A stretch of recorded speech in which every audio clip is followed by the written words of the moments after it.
আলহামদুলিল্লাহি রাব্বিল আলামিন একবার কমপক্ষে, মানে প্রথমে আল্লাহর প্রশংসা করবেন, তারপর একবার দরুদ পড়বেন আল্লাহুম্মা সাল্লি আলা মুহাম্মাদ ওয়া সাল্লিম, তারপর হাত তুলে দোয়া শুরু করবেন।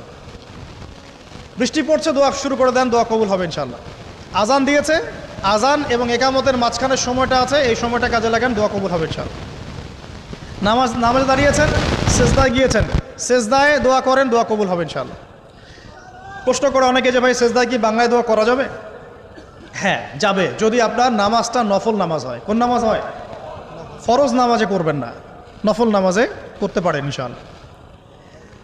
সেজদায় বান্দা আল্লাহর সবচেয়ে কাছাকাছি থাকে, এই সময়ে বেশি বেশি দোয়া করতে রাসূল সাল্লাল্লাহু আলাইহি ওয়াসাল্লাম তাগিদ দিয়েছেন।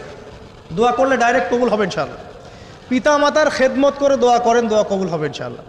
এখন তো পিতা মাতার খেদমত মানুষ করতে চায় না। এটা সেই যুগ যে যুগে পিতা মাতার সাথে দাস দাসীর মতো আচরণ করা হয়।